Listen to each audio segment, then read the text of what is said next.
Salut les amis, j'espère que tout le monde va bien. On se retrouve aujourd'hui, nouvelle vidéo. On va démarrer directement avec une information qui concerne indirectement le Paris Saint-Germain et surtout son président Nasser Al-Khelaifi.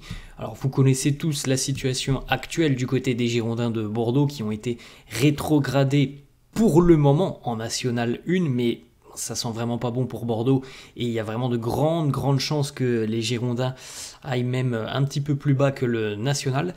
En ce moment, Nasser travaille actuellement en coulisses avec son organisation, le CA, pour débloquer des fonds afin de sauver les Girondins de Bordeaux. L'objectif de l'organisation est d'apporter un soutien financier aux grands clubs participant au grand championnat, Bordeaux étant l'un d'entre eux. Donc ça ne veut pas dire que les Girondins vont être sauvés, hein, loin de là. Le problème est bien compliqué du côté de Bordeaux. En tout cas, voilà, on a Nasser qui essaye à son niveau d'aider si possible les Girondins de Bordeaux, mais franchement les amis, voilà, c'est quand même dramatique ce qui se passe pour Bordeaux. On pense évidemment aux supporters du club, c'est un club historique, ça fait mal, hein, de le voir dans un état comme ça. Alors on s'y attendait déjà depuis quelques temps parce que c'est pas arrivé du jour au lendemain à Bordeaux, mais ça fait vraiment mal et c'est terrible de se dire que les Girondins vont peut-être repartir même beaucoup plus bas que le championnat de national. Bon, on verra ce qui se passera dans les prochains jours pour les Girondins. On a une pensée pour eux.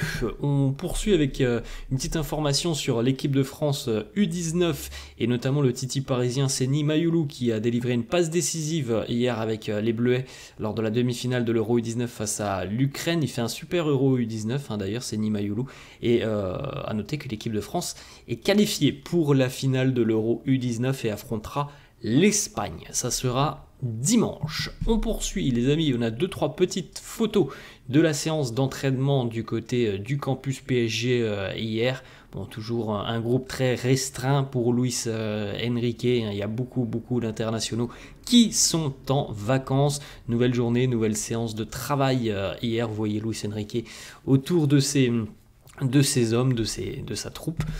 Petite photo, le sourire pour Marco Asensio, le sourire aussi pour Gabriel Moscardo, et puis regardez par exemple là une photo du jeune groupe parisien, là où on retrouve beaucoup de joueurs qui n'ont pas forcément l'habitude d'être avec les A.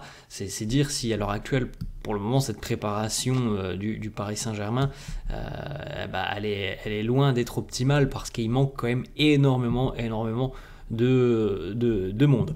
On va continuer les amis et on a une longue page consacrée au mercato, aux informations qui tombent depuis 24 heures maintenant, et il y a des avancées très positives sur certains dossiers et notamment ce dossier Joao Neves, puisque Fabrizio Romano a communiqué hier sur son compte Twitter. Fabrizio Romano a annoncé que le Paris Saint-Germain était en train de boucler l'arrivée de Joao Neves, qu'il y avait eu de nouvelles discussions et d'ailleurs que ces discussions ont été assez positives entre le club, entre le Paris Saint-Germain, le Benfica, mais aussi les représentants de Joao Neves. Le PSG aimerait que le deal soit complètement bouclé sur la semaine prochaine. Normalement, donc, on va discuter aux alentours de 70 millions d'euros. Plus peut-être un joueur qui pourrait être inclus dans le package, et ce joueur ça pourrait être Renato Sanchez, puisque du côté du Benfica on est là aussi proche d'un accord avec le Paris Saint-Germain pour rapatrier Renato Sanchez. Et on sait d'ailleurs que l'agent qui travaille avec Joao Neves est aussi l'agent qui travaille avec Renato Sanchez, donc évidemment ça facilite les discussions et négociations entre tous les parties prenantes de ce dossier. Donc voilà, c'est quand même une information importante. Le PSG devrait donc boucler l'arrivée de Joao Neves et dans le même temps Renato Sanchez qui grossièrement est un indésirable dans le sens où il n'a pas d'avenir hein, du côté de Paris. On sait très bien que Luis Enrique ne comptera pas sur lui. Et bien lui devrait retourner du côté du Portugal au Benfica.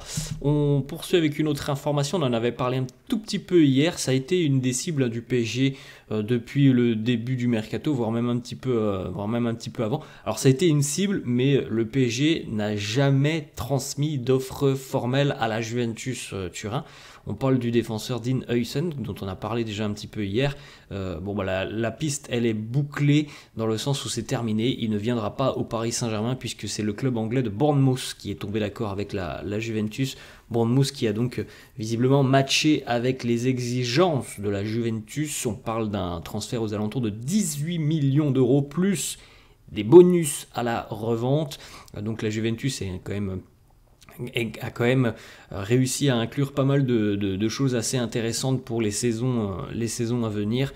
Donc maintenant côté turinois, on fera peut-être arriver Jean-Claire Todibo en tant que remplaçant. En tout cas pour le PSG, c'est terminé. Dean Huijsen ne sera pas parisien.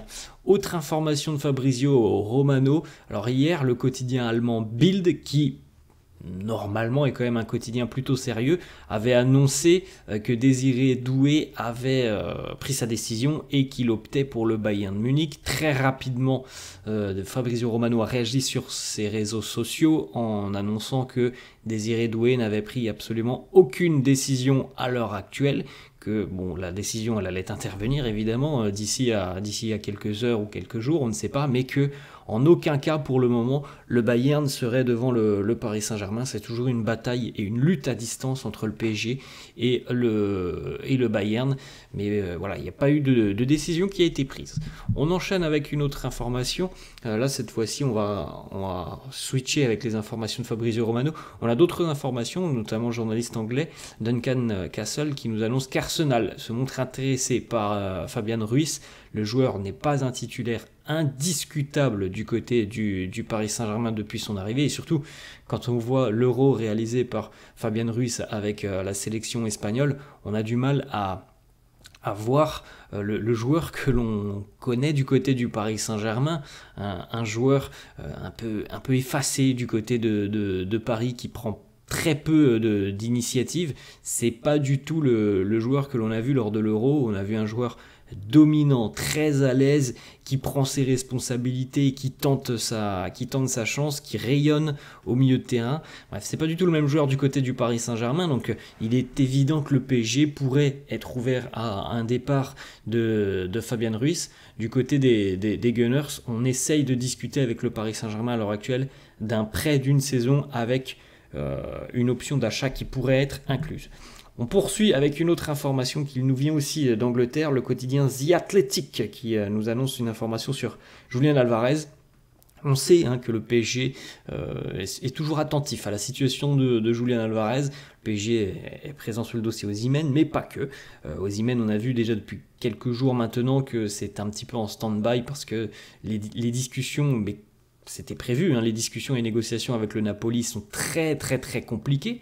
Julian Alvarez, selon le quotidien The Athletic, souhaiterait quitter Manchester City cet été dans l'espoir d'obtenir plus de temps de jeu.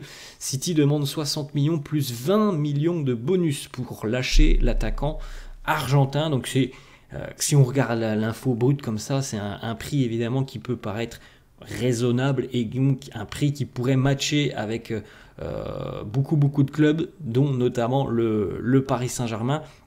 Mais la priorité quand même dans le secteur vraiment offensif, ce serait tout de même celle de Victor Osimhen. Donc on suivra ce dossier de l'attaquant argentin Julian Alvarez. On va terminer les amis avec une autre information. Selon plusieurs médias espagnols, Luis Enrique a déjà échangé avec son directeur sportif Luis Campos et Luis Enrique a coché le nom de Nico Williams. Il a demandé donc à son directeur sportif de faire le maximum pour que Nico Williams puisse accepter la proposition du Paris Saint-Germain. Le PSG donc est rentré dans la danse depuis quelques jours maintenant, même si il semblerait que le Barça soit toujours en tête dans ce dossier. Ce que propose le Paris Saint-Germain est beaucoup plus intéressant financièrement pour Nico Williams et visiblement aussi un petit peu pour l'Athletic Bilbao. Donc voilà, ça ne veut pas dire que ça se fera. En tout cas, le PSG est présent sur ce dossier. Nico Williams est du côté de Barcelone.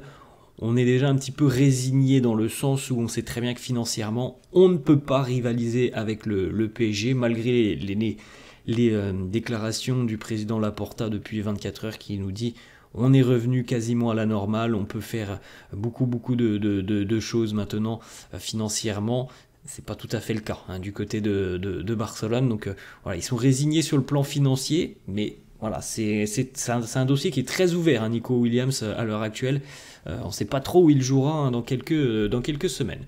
Voilà les amis, la fin de cette vidéo, j'espère que ça vous a plu. N'hésitez pas comme d'hab à lâcher un petit pouce bleu, n'hésitez pas non plus à vous abonner à la chaîne. Je vous laisse et je vous dis à la prochaine. Ciao.